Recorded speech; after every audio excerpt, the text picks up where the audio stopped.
Exam is near, exam is near, why you fear when Vikas sir is here. बेटा बिल्कुल भी डरने की जरूरत नहीं है, मैं आ चुका हूं आपके लिए जिसका था तुम्हें बेसब्री से इंतजार। ये है भाई स्टेट का एंड गेम। इसके अंदर मैं आपको सब कुछ दे देने वाला हूं, आईएमपी क्वेश्चन से लेके स्ट्रेटेजी कैसे होगी सर, टाइम मैनेजमेंट कैसे होगा, पूरे का पूरा बड़ा थोड़ा सा लेंथी वीडियो जाएगा लेकिन ये वर्थ इट होगा। ये 20 मिनट तेरे 90 मार्क्स दिलाने के लिए तेरे को बहुत हेल्प करने वाले, ठीक है। अगर तूने सोचा है कि सर 90 प्लस स्कोर चाहिए, 85 प्लस स्कोर चाहिए बिना स्टेट के अच्छे मार्क्स के, बेटा ये बहुत टफ हो जाएगा। तो भाई स्टेट के अंदर हम शुरू करते हैं, मेहनत करना, मजा आएगा, पढ़ के भी, सोच के भी, समझ के भी। बेटा क्यों? क्योंकि देखो स्टेट के अंदर जो आपका क्वेश्चन 1 to 20 है वो बेटा सेक्शन ये है जो है पूरे का पूरा बेटा एमसीक्यू, ठीक है। स्टेट के अंदर सर सम तो हो जाते हैं, सर थियरी का कुछ कर दो यार, तो लो कर देता हूं मैं आपको सटीक एमसीक्यू बता देता हूं कि पहले जो 2 एमसीक्यूज आएंगे वो पहले चैप्टर के होंगे, उसके बाद बेटा दूसरे जो 2 एमसीक्यू आएंगे वो सेकंड चैप्टर के, उसके बाद के 2 थर्ड चैप्टर के, उसके बाद के 4th चैप्टर के। मतलब बेटा अगर आप देखो तो मोस्टली चैप्टर में से 2-2 एमसीक्यू आ रहे हैं, सिवाय ये सेकंड चैप्टर जिसमें 3 आएंगे, फिर नॉर्मल डिस्ट्रीब्यूशन में भी बेटा 3 एमसीक्यू आएंगे, फिर बाकी सब में बेटा 2-2 आएंगे। तो नॉर्मल डिस्ट्रीब्यूशन और रैंडम वेरिएबल वाला जो चैप्टर है उसमें जो 3 एमसीक्यू है, बाकी सब में से बेटा 2-2 एमसीक्यू है, तो आपको थियरी तो अच्छी खासी करनी ही पड़ेगी। सर अगर मैं 21 से लेके 30 क्वेश्चन यानी कि बेटा जो सेक्शन बी में आ रहा है उसकी बेटा अगर मैं बात कर लूं तो मोस्टली हर एक चैप्टर को कवर किया गया है, पहला दूसरा तीसरा चौथा, पहला दूसरा तीसरा तीसरा चौथा पांचवा। तो खाली बेटा ये जो नॉर्मल डिस्ट्रीब्यूशन आपका है उसमें से 3 एमसीक्यू और 2 1 मार्क यानी कि बेटा 5 मार्क्स तो यहीं पे हो गए हैं आपके। उसके बाद बेटा हम थोड़ा सा आगे जाएंगे सेक्शन सी में, तो आपको बेटा यहाँ पे कोई भी 7 ही क्वेश्चन अटेम्प्ट करने होते हैं। यहाँ पे तुम निकाल सकते हो कि तू किस चैप्टर को ज्यादा प्यार करेगा और किस चैप्टर को थोड़ा सा जाने देगा। तो देखो भाई 7 ही चैप्टर अटेम्प्ट करने हैं, तो पार्ट 1 के कितने क्वेश्चन हो गए भाई? 4 क्वेश्चन तो पार्ट 1 के हो गए। अब पार्ट 2 के अंदर तुमको ऑप्शन मिलता है भाई 2 क्वेश्चन लिमिट के है, लिमिट हमको वैसे भी करना ही है क्योंकि सेक्शन ई में आता है, ठीक है। अब ये क्वेश्चन ये चैप्टर 1 से है, तो देखो भाई 4 5 6 और 7 हो गया। तो अगर तू यहाँ पे छोटे क्वेश्चन में चैप्टर 2 और 5 को निकालना चाहे तो तू निकाल सकता है, ठीक है। आगे बढ़े सर सेक्शन डी में, जहां पे तुझे कोई भी 8 ही क्वेश्चन अटेम्प्ट करने हैं जिसका टोटल वेटेज 24 होगा। यहाँ पे बेटा आपके पास बहुत ऑप्शन है। पहला पार्ट तो बेटा हम लोग करेंगे ही करेंगे, उसको तो हम नहीं छोड़ेंगे, ठीक है। तो बेटा 6 क्वेश्चन तो आपके पहले पार्ट से ही हो गए। अब पार्ट 2 में से बच्चा तेरे को सिर्फ 2 ही क्वेश्चन लगाने, सिर्फ 2 क्वेश्चन लगाने, और सर ऑप्शन कितने सारे? मैं तो बोलता हूं एक ही चैप्टर पे अपना 100% डाल दो, लो निकल गया सर, लो निकल गया सर। प्रोबेबिलिटी के तुमको 3 क्वेश्चन मिले, मतलब सर टोटल 9 क्वेश्चन है, 9 में से तुमको सिर्फ 8 ही लगाने हैं। तो बेटा वापस से हम सेकंड और 5th चैप्टर को क्या कर सकते हैं? बाय बाय कर सकते हैं। लेकिन बेटा थोड़ा आगे जाए, सेक्शन ई में बेटा हमको 3 क्वेश्चन अटेम्प्ट करने होते हैं, तो ये रहे आपके 4 चैप्टर। अब मैं आपको बोलना चाहूंगा अगर आपने चैप्टर हटा दिया है तो चलेगा, कोई दिक्कत नहीं है, लेकिन बेटा जितना टाइम आप इस चैप्टर को दे रहे थे ना, उतना वक्त बेटा आप यहाँ पे दोनों चैप्टर में डिवाइड कर देना। तो नॉर्मल डिस्ट्रीब्यूशन और लिमिट अगर तूने बहुत अच्छे से कर लिया ना तो तेरे भाई सेक्शन ई में भी एक भी मार्क्स नहीं कटेगा। एफ बेटा हम सबको पता है सिर्फ पार्ट 1 के ही चैप्टर्स होते हैं। यहाँ पे बहुत सारे बच्चे बोलते हैं सर हम ये 2 कर लेंगे, ये कर लेंगे। हमको अटेम्प्ट तो सर सिर्फ क्या करने हैं? 5 मार्क्स के 4 ही क्वेश्चन अटेम्प्ट करने हैं, 4 ही क्वेश्चन। तो 4th बहुत इजी है, ठीक है, 1st 2nd भी इजी है। लेकिन बेटा मैं आपको बोल रहा हूँ यहाँ पे एक बार, वैसे भी सारे चैप्टर तुमको शॉर्ट के लिए करने होंगे, एक बार बेटा देख लेना चाहिए, क्योंकि एग्जाम के अंदर कोई ऐसा कोई क्वेश्चन आ गया ना इंडेक्स नंबर का और तुमको लगता है डाउट है, वैसे होगा कुछ नहीं क्योंकि मैं खुद पढ़ा रहा हूँ स्टेट, ठीक है, तुमको इसके बाद। लेकिन बैकअप के लिए आपको बाकी चैप्टर्स करने चाहिए थे, वो याद रखना। सर आगे बढ़ते हैं सर, चैप्टर वाइज आईएमपी दे दो सर, है ना, आईएमपी दे दो सर। तो देखो एक वो बच्चे हैं जिनका स्टेट ऑलरेडी हो गया है ना, मेरे ऑफलाइन बैच में भी जितने भी बच्चे पढ़ रहे हैं उसमें मोर देन 70-75% स्टूडेंट ऐसा है जो चाहते हैं सर स्टेट छोड़ दो, आप खाली एंड गेम का वीडियो दे दो, उसके अंदर बस सर हमको आईएमपी क्वेश्चंस पहले बता दो, है ना, आपको भी जितना पढ़ाना पढ़ा लेना, हमको नहीं पढ़ना, हमको ऑलरेडी सब कुछ हो गया। उनके लिए ये एंड गेम के अंदर मैं सारे के सारे सेक्शन में आईएमपी क्वेश्चन तेरे को देके जा रहा हूं, ये तो तुझे करने ही करने हैं और हर एक क्वेश्चन 2-2 3-3 बार करना है, ठीक है। कुछ चीजें मैंने खाली प्रैक्टिस के लिए भी ऐड की हुई है। देखो इंडेक्स नंबर बेटा टोटल 16 मार्क्स है, सेक्शन वाइज मैंने यहाँ पे तुमको डिफरेंशिएट करके दे दिया है, ठीक है, okay sir. Most VS question के अंदर बेटा सबसे पहले तो हम इलस्ट्रेशन को ही रखेंगे, क्योंकि बोर्ड के अंदर, है ना, बोर्ड के अंदर बेटा अगर तू देखने जाए 2026 में जो क्वेश्चंस आने वाले हैं उसमें से मोर देन 50% इलस्ट्रेशंस है, ले आज एंड गेम के अंदर 50 मार्क्स का दूसरा पेपर तेरे को दे दिया। 50% से ज्यादा क्वेश्चन तेरे बेटा इलस्ट्रेशन से लिए गए हैं 2026 में, तो हम बेटा प्रायोरिटी पहले दे देंगे इलस्ट्रेशन को। देखो 8, 9, 10, 14, 15, 19, 20, 23 और 24। लेकिन सर 24 के ऊपर आपने दो निंजा हथौड़ी के साइन क्यों बनाए हुए? इसको बोलते हैं स्टार। स्टार इसलिए बेटा यहाँ पे आपको शॉर्ट क्वेश्चंस मिलेंगे, आपको शॉर्ट क्वेश्चंस करने के लिए मैंने यहाँ पे स्टार लगा दिए, ठीक है। ओके सर, सेक्शन वाइज अगर मैं बात करूं बच्चा यहाँ पे तुझे, तो सेक्शन सी में 8, 9, 14, सेक्शन डी बेटा पता है ना कहाँ आता है ना, 1.1, 1.2, 1.3 ये सब खत्म होने के बाद क्या आता है? Section ABCDEF। उसमें से 7, 8, 12, 13, 14 सेक्शन डी है। ई में बेटा 1, 2, 6, 7 है, 3, 4, 10 सेक्शन एफ के लिए है। और बेटा यहाँ पे कुछ क्वेश्चन है, जब मैं चैप्टर का वन शॉट कराऊंगा उसके अंदर आपको क्वेश्चन सारे मिल ही जाएंगे। अगर आपको देखना हो तो एक बार फटाफट से वो चेक कर लेना, ठीक है। आगे बढ़ते बेटा, सेकंड चैप्टर बेटा जो सबसे ज्यादा इंपॉर्टेंट रहेगा आपके लिए वो है लीनियर कोरिलेशन बेटा, क्योंकि 18 मार्क्स का चैप्टर है ना। पार्ट 1 का अगर तू मेरी जान वेटेज देखेगा ना तो इस तरीके से निकलेगा, तो काफी अच्छा वेटेज निकलेगा, ठीक है, इस चैप्टर का। ये बेटा मैंने सेक्शन वाइज तेरे को बता दिया है, इस हिसाब से इस चैप्टर का वेटेज है। सर IMPs क्या है? IMP है बेटा इसमें 9, 10, 13, 11 और 13। तो देखो 13 के ऊपर क्या है? Short question. 14 के अंदर क्या है? शॉर्ट क्वेश्चन है। 15, 17, 22, 25, 26, 28, 30 और 31।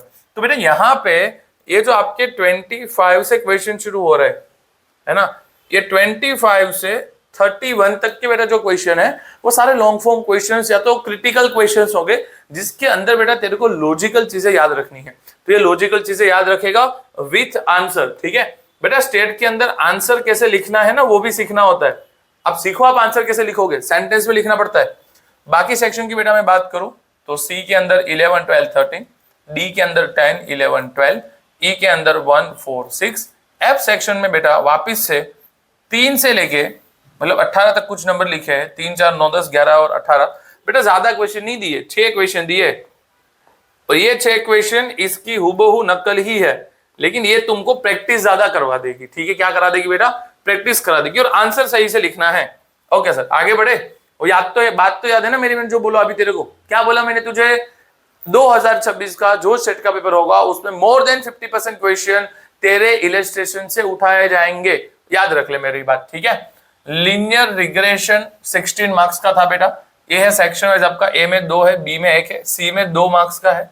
2 मार्क्स मतलब बेटा एक ही क्वेश्चन हुआ। डी में 6 मार्क्स यानी कि सिर्फ 2 क्वेश्चन हुए, ठीक है। एफ में 5 मार्क्स मतलब 1 क्वेश्चन। सर मोस्ट वीएस का इलस्ट्रेशन बता दूं, ज्यादा नहीं दूंगा। 4, 6, 8, 9, 10, 11, 12, 15 और 21 नंबर तो तुमको वैसे भी करना ही करना है, क्योंकि वो शॉर्ट क्वेश्चन में हमको यूजफुल होने वाला है। सेक्शन सी की अगर बच्चे में बात करूं तुझे यहाँ पे तो 3, 5, 6, 8, 10, और डी की बात करूं तो 8, 9, 10, 12। लेकिन 12 में क्या आएगा बेटा? मोस्टली शॉर्ट क्वेश्चंस तुझे मिल जाएंगे। 3, 4, 5, एफ के अंदर बेटा 2, 3, 4, 5, 6 और 7, 5 नहीं है, ठीक है। ओके बेटा, 4 चैप्टर टाइम सीरीज जो 18 मार्क्स का चैप्टर है, सेक्शन में यहाँ पे एलिब्रेट कर दिया मैंने। सेक्शन एफ में 10 मार्क्स है। इस चैप्टर में से बेटा एक ग्राफ तुमको सीखना है, ठीक है, ये बहुत जरूरी है, एक आएगा ही आएगा। टाइम की कोई कमी नहीं होती है स्टैटिस्टिक के अंदर, तो तू बिंदास रहे, तो आराम से ग्राफ बनाना बहुत टाइम मिलेगा। सटीक भाई 5 में से 5 मार्क्स मिल जाते हैं ग्राफ में। इलस्ट्रेशन की बात करो तो सिर्फ पूछ ही दिए 5, 6, 7, 8, 9, 10, बस खत्म सर। डी की बात करो तो 9 to 11 है। ई में बेटा पहला, दूसरा और 5वां क्वेश्चन बीच के मत करना। एफ में बेटा 1, 3 और 5 नंबर के क्वेश्चन है।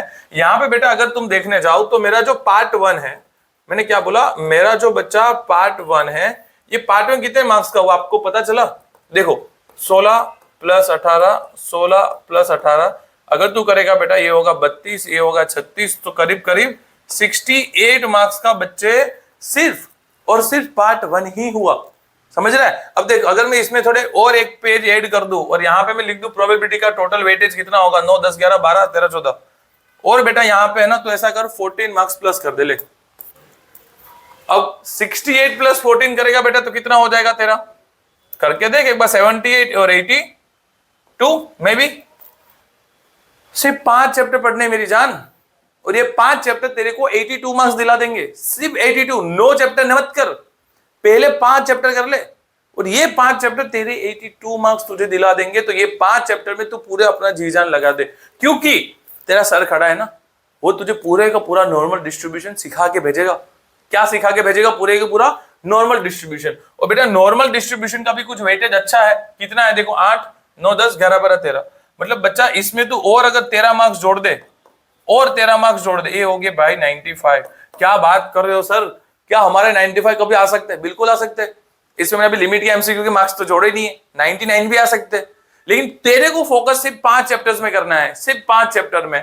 पार्ट 1 के पहले 4, पार्ट 2 का प्रोबेबिलिटी, ये 5 चैप्टर अगर तेरे जितने स्ट्रांग होंगे उतनी तेरी पकड़ ज्यादा मजबूत होगी। ठीक है, नो डाउट इसमें और में भी क्वेश्चंस आते हैं बहुत सारे, लेकिन हम वो सारे अटेम्प्ट कर सकते हैं, बिल्कुल डरने की जरूरत नहीं है। अब 5 चैप्टर तो 5 दिन में नहीं करेगा क्या दोस्त, है ना? अब 2 तारीख है तो 2 3 4 5 और 6 तारीख को तेरा गुजराती का पेपर है, लेकिन तेरे पास धुलेटी भी तो है, तो एक दिन 2 चैप्टर कर ले, चौथा चैप्टर तो बहुत छोटा है, क्यों टेंशन ले रहा है? और नॉर्मल डिस्ट्रीब्यूशन तो मैं करा रहा हूं ना, तेरा सर खड़ा है करवा रहा है ना तेरे को नॉर्मल डिस्ट्रीब्यूशन, उससे बाहर कुछ नहीं आएगा, जितना मैं पढ़ाऊंगा उतना ही आएगा नॉर्मल डिस्ट्रीब्यूशन में। तो प्रोबेबिलिटी की बेटा अगर मैं बात करूं तो 14 मार्क्स का चैप्टर है ये। यहां पे बेटा मोस्ट इंपोर्टेंट के अंदर देखो 10 11 13 15 18 21 22 24 25 28 29, लेकिन यहां पे बेटा मैंने इसका कलर चेंज कर दिया है, ये बेटा होता है ओनली रीड, है ना? ओनली रीड का मतलब क्या होता है कि बस ये क्वेश्चन बेटा तुझे देखने हैं, बहुत प्रैक्टिस तो हो गई, ठीक है, हमको कहीं देखने हैं बेटा कि इसमें कैसे कैलकुलेशन की है, कैसे इसके आंसर लिखे गए हैं, अगर वो पूछ लेते तो हमको काम में आ जाएगा। सेक्शन सी के बच्चे अगर मैं बात करूं तो 14 15 18 21 22 23, और डी की बात करूं तो 1 3 और 5, इसमें से बच्चा क्वेश्चन आएगा। बहुत ज्यादा एक्सेस प्रैक्टिस करने की जरूरत नहीं है, लेकिन इसी चीज की बेटा 3-4 बार प्रैक्टिस करना जरूरी है। ठीक है, तो डीईओ की वर्कशीट ने दूसरे पेपर्स ने ये सब लेके मत करना बेटा। रैंडम वेरिएबल और डिस्क्रीट प्रोबेबिलिटी डिस्ट्रीब्यूशन 12 मार्क्स से, जो बच्चे को ये चैप्टर पे अटेम्प्ट करना है बिल्कुल फिक्र मत करो, बहुत जल्दी मैं तुम्हारे लिए इस चैप्टर का भी वन शॉट लेके आ जाऊंगा, टेंशन बिल्कुल नहीं है। ठीक है, ओके। इलिस्ट्रेशन की अगर बात करूं बेटा तो 3 5 6 7 8 12 13 14 और 18, तो बेटा 3 5 6 7 8 12 13 14 और 18 इतने इलिस्ट्रेशन तुझे करने इस चैप्टर के। सेक्शन में बेटा मैं जाऊं अगर तो 4 6 7 8 9 10 6 7 8 9 1 4 5 6 7, बस इतने ही कुछ क्वेश्चंस दिए थे, प्रैक्टिस कर हमें बेटा, है ना? ये सारे क्वेश्चन को तुमको आते बेटा 1.5 घंटे में खत्म हो जाएगा पूरा चैप्टर। थर्ड चैप्टर बेटा मोस्ट इंपोर्टेंट, है ना? मोस्ट इंपोर्टेंट चैप्टर है। क्यों मोस्ट इंपोर्टेंट? क्योंकि ये विकास सर का फेवरेट चैप्टर है। 13 मार्क्स आएंगे इसके अंदर अगर तूने सही से मेहनत कर ली तो।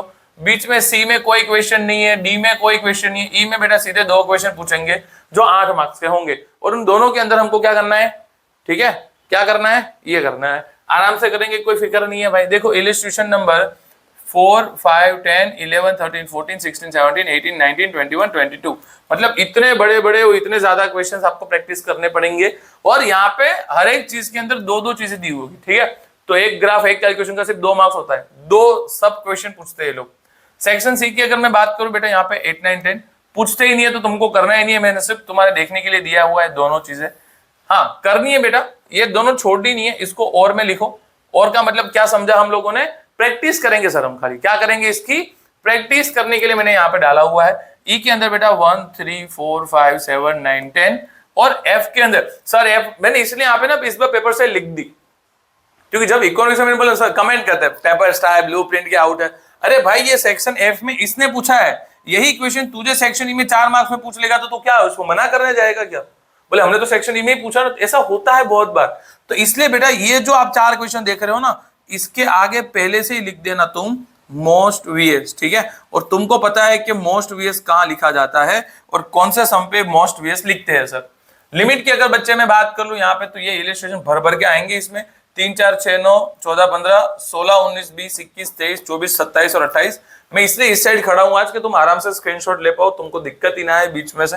ठीक है, 4 5 6 7 8 4 5 8 10 12, लेकिन यहाँ पे देख वापस क्या आ गया 14 और 17। क्यों बेटा? क्योंकि सेक्शन सी या डी में से क्वेश्चंस नहीं है, आपको याद रखना है, सेक्शन सी और डी में से क्वेश्चन नहीं है। ये मैंने बेटा यहाँ पे सिर्फ और सिर्फ क्यों दिया है? ताकि तुम अच्छे से इसकी प्रैक्टिस कर पाओ। और इंपॉर्टेंट क्वेश्चन बेटा 1 4 7 8 और 10 है बेटा, लेकिन इस बार लिमिट के अंदर जो क्वेश्चन आने वाले मैंने आपको पहले ही बोल दिया है, ऑल ओवर पेपर में बेटा 50% से ज्यादा जो क्वेश्चंस है वो आपके इलस्ट्रेशंस में से आने वाले हैं। तो कृपया करके थोड़ा सा फोकस इलस्ट्रेशन की ओर बढ़ा दीजिए, और स्टेट के अंदर पेपर कैसे लिखना है मैं आपको बता दूंगा, वरना तेरे मार्क्स नहीं आएंगे स्टेट के अंदर, वो बेफिक्र रहे। मैं बताता हूँ बेसिक चीजें कहाँ तेरे मार्क्स कटते हैं। ठीक है, क्या इतना क्लियर हुआ? इसके बाद बेटा है ना थोड़ी सी एक लास्ट चैप्टर की बात कर लेते हैं डिफरेंशिएशन में। बेटा टोटल वेटेज जितना है कुछ उसका 4 5 6 7 8 9 10 11 12 मार्क्स का चैप्टर है ये। और बेटा ये रहे उसके इलस्ट्रेशन 4 5 8 9 13 16 18 22 और 24 और 30 बेटा क्या है, सिर्फ ओनली रीड। क्या है बेटा ये बेटा ओनली रीड। 32 34 और 35 सेक्शन सी उसमें क्वेश्चन आते हैं तो देखो 10 14 16 17 18 कर लो। डी में भी एक आएगा तो 5 6 9 11 12 कर दो। ये 14 से 19 बेटा क्या होता है, ओनली रीड होता है। खाली एक बार पढ़ लेना है, एक बार गिन लेना है, खत्म। ई के अंदर बेटा इसमें से क्वेश्चंस आएंगे, खत्म हो गया। ठीक है सर, ओके सर, सारे सेक्शन दे दिए, सारे चैप्टर्स दे दिए, सर कुछ प्लानिंग है क्या, कुछ प्लानिंग है कब पढ़ेंगे, कैसे पढ़ेंगे, किस तरीके से पढ़ेंगे? हाँ बेटा बिल्कुल प्लानिंग है। देखो थोड़ी थोड़ी देर में बेटा है ना, पहले अभी हमारे पास काफी वक्त है तो हम सबसे ज्यादा प्रायोरिटी पहले अभी किसको दे देंगे, है ना बेटा, प्रायोरिटी देने की बात कर रहा हूं। तो बेटा फर्स्ट रैंक पे डाल दो सेक्शन एफ को, है ना। ओके सर, सेकंड रैंक पे सेक्शन बी और सी के अंदर जो थियरी आती है, इस थियरी को हम भाई सेकंड रैंक दे देंगे, क्योंकि सर पहले हम ये भी करेंगे जिससे हमारे धीरे धीरे 5-5 मार्क्स के सम कंफर्म होते जाए, चैप्टर्स कंफर्म होते जाए। ठीक है, इसके साथ साथ बेटा हम लोग पहले तो थियरी पे भी अच्छा खासा फोकस देंगे, क्योंकि थियरी पढ़नी पड़ती है, तुम स्टेट की थियरी में रट्टा नहीं मार पाओगे। फिर बेटा सेक्शन ए की भी प्रिपरेशन करेंगे हम लोग। एग्जाम के टाइम के लिए कुछ नहीं छोड़ेंगे, एग्जाम टाइम के लिए हम सिर्फ प्रैक्टिस छोड़ेंगे। तो स्टेट का सेक्शन ए हमारे लिए थर्ड प्रायोरिटी पे रहेगा। उसके बाद बेटा ठीक है, मैं काम करता हूँ इसको अभी थर्ड हटा देता हूँ, क्योंकि सबसे ज्यादा दिक्कत देने वाला जो है वो है डी के शॉर्ट क्वेश्चन। ना ही ये शॉर्ट है ना ही ये क्वेश्चन है। ठीक है, तो ये बहुत डिफिकल्ट चीज आपके लिए पैदा कर सकते हैं, इसलिए इसको थर्ड प्रायोरिटी पे रखे हैं। सेक्शन ई बेटा हमारी वीएस प्रायोरिटी है, मतलब ये मैं कराऊंगा तब कर लेने का, खत्म। ठीक है, फिर तुम बाद में करना वो अलग चीज है। तो बेटा ये पहले, ये दूसरी, ये तीसरी, और सेक्शन सी बेटा थियरी के अलावा भी यहाँ पे आता है, ये फोर्थ प्रायोरिटी है। और फिर आपका आएगा सेक्शन ए। बस इस तरीके से बच्चा अगर तुमको पढ़ना है, धीरे धीरे करके पढ़ना शुरू रखना है। धीरे धीरे का मेरा मतलब ये होता है बेटा कि तुम गुजराती तो पढ़ ही रहे हो साथ में, है ना। जिनका गुजराती नहीं है वो हिंदी या एसपीसीसी पढ़ रहा होगा, कंप्यूटर थोड़ा बहुत देख रहा होगा, लेकिन तुझे रोज एक चैप्टर तो स्टेट का करना ही करना है, वो कंफर्म है। ठीक है, और दूसरी बात बेटा, जिस दिन तू अच्छा थोड़ा फ्री हो तो तुझे टाइम सीरीज को एक दिन के लिए नहीं रखना, उसको किसी चैप्टर के साथ मिक्स करके खत्म कर देना। तो एक दिन ऐसा आएगा जिसमें तेरे को 2 चैप्टर निपटाने हैं। ठीक है, आई थिंक दूसरे के दिन तो तुम थोड़ा एंजॉय भी करोगे।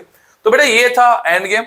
अगर जिसने भी ये फॉलो कर लिया उसके भी मार्क्स में इसी तरीके से बच्चा कलरफुल हो जाएंगे। ठीक है, हाँ, तो आपके भी मार्क्स आ सकते हैं, बिल्कुल भी फिक्र करने की जरूरत नहीं है। आप एंजॉय करो, बाकी में विकास सर बैठे हैं, मैं काम करवा दूंगा, अब बिल्कुल फिक्र रहो। तो ये था बेटा स्टेट का एंड गेम। फटाफट से प्रिपरेशन शुरू कर देना। ठीक है, मिलते हैं अगले लेक्चर में, तब तक के लिए जय हिंद जय भारत।